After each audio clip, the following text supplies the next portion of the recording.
For day 14, number 1 was review from earlier homework.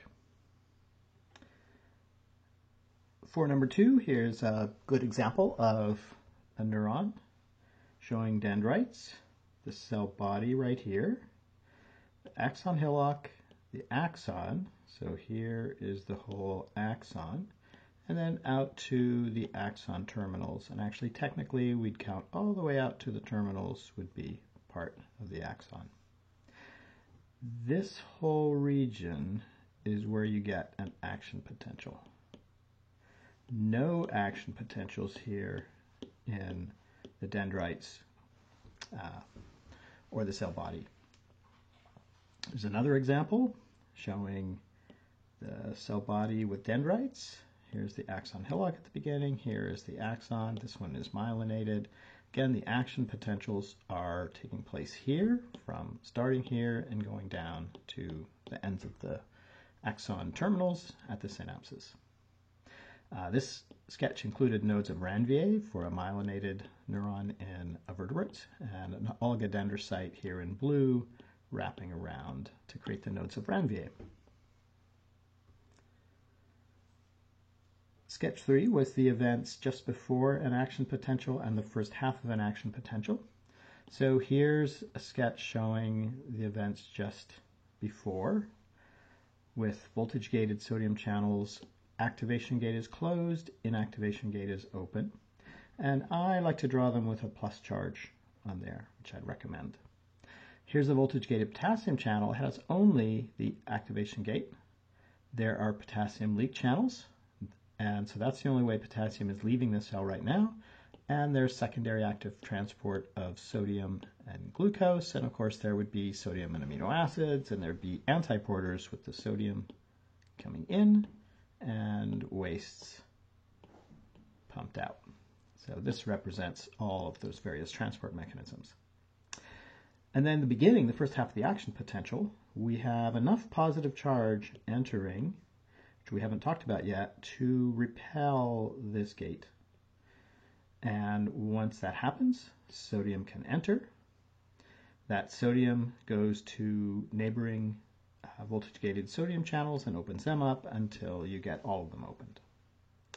Voltage-gated potassium channels are still closed, but at the end of it, when we get to plus 30 millivolts, they're going to open up, but they're still closed at this point. The potassium leak channels are still there, so potassium leak channels are still there. They're always open. There's always a little bit of potassium leak. And the secondary active transporters are still there. So what's different is the sodium voltage-gated sodium channels are open. These are still closed, the voltage-gated potassium channels.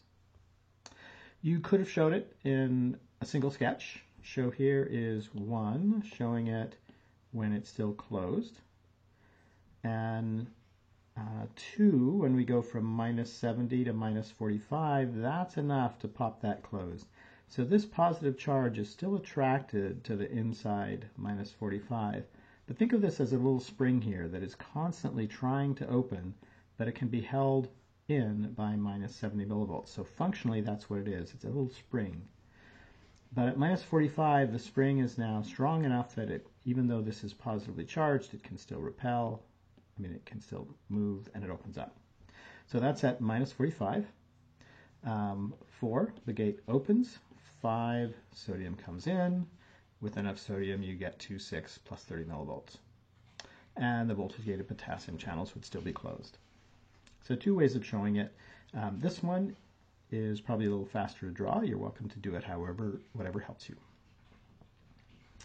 Number 4, sketch the events of the second half of an action potential. So here we are at plus 30 millivolts. At that point, this positive charge is now repelled. So the positive charge on the inactivation gate is repelled by the plus 30 millivolts inside. And so it jams up into here.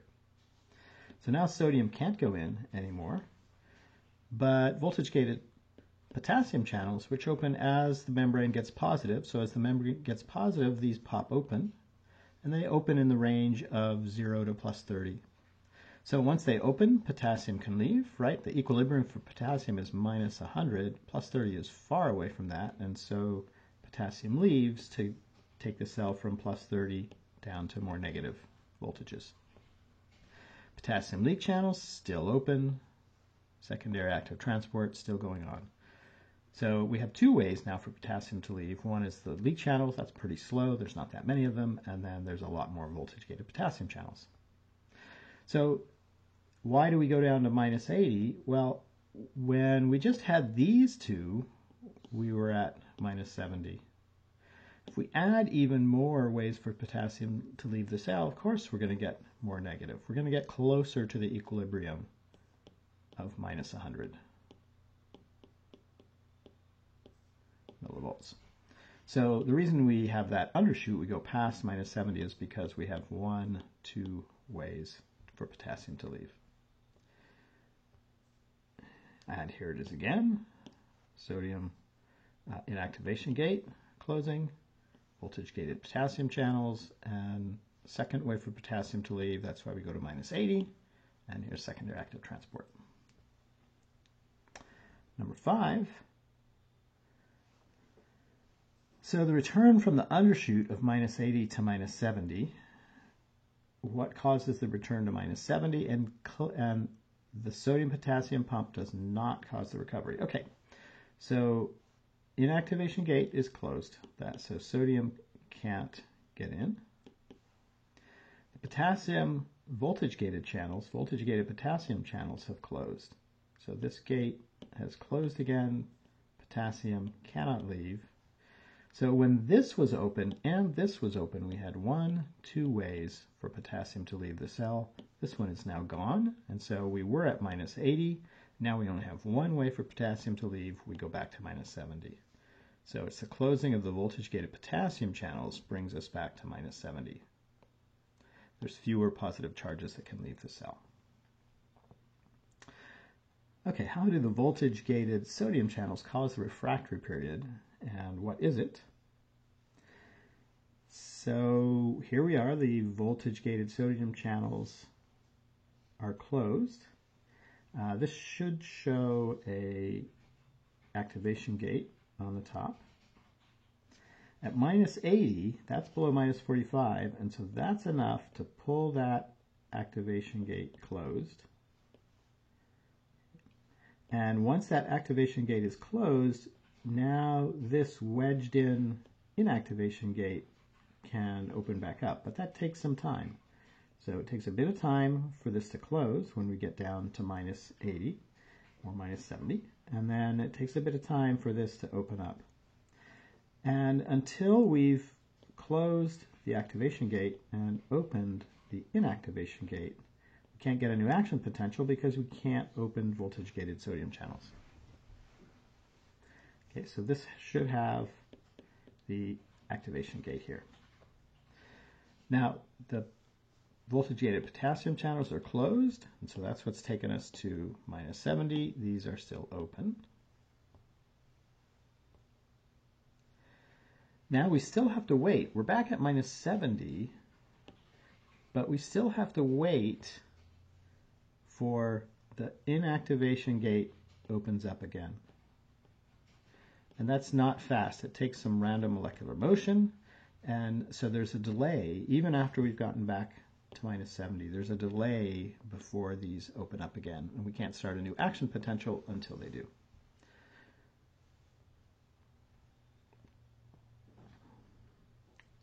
Here it is shown again. The inactivation gate is closed, so we have to wait until the activation gate has closed again, and then we have to wait for the inactivation gate to get out of the way, to reset.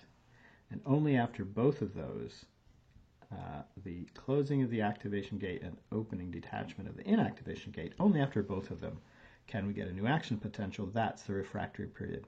Meaning refractory, meaning it's hard to do something or you can't do something.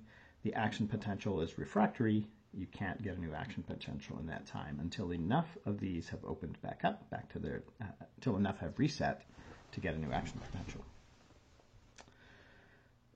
Number 7 asks you to do it on a graph. Here is time in milliseconds. You might want to make sure you label. And then voltage in millivolts. And this is the resting potential, which should be, I guess that's minus 70 there. At 2, we're getting enough charge there to open the, at 2, we're getting enough positive charges nearby here from somewhere else. We'll talk about that next time. And that opens up voltage-gated sodium channels, and sodium comes in. So at 2, we're rising here to 3. At 3, we're over here. We're at plus 30. Inactivation gate voltage-gated sodium channels is closed. The voltage-gated potassium channels are open. The leak channels are still open. Secondary active transport is still going on. So with 2 ways for potassium to leave and a lot of voltage-gated sodium channels, we plunge down. Of course, there's no sodium coming in, so there's nothing to counteract that. So we plunge down to minus 80. And again, that's because we have 2 ways for potassium to leave, 1 and 2. Voltage-gated leak channels, voltage-gated potassium channels and voltage-gated potassium channels and potassium leak channels. Then finally, here we are at 4, where we need to wait till well after the recovery back to minus 70. So we get to minus 70 here, but this is still a refractory period. It has nothing to do with charge. So it has everything to do with this. So this really should, I'd prefer that you say this is minus 70 to minus 70 to minus 70. It's not the charge. It's easy to get confused. So this is not wrong. It does take that time, but it takes longer. Minus 70, minus 70.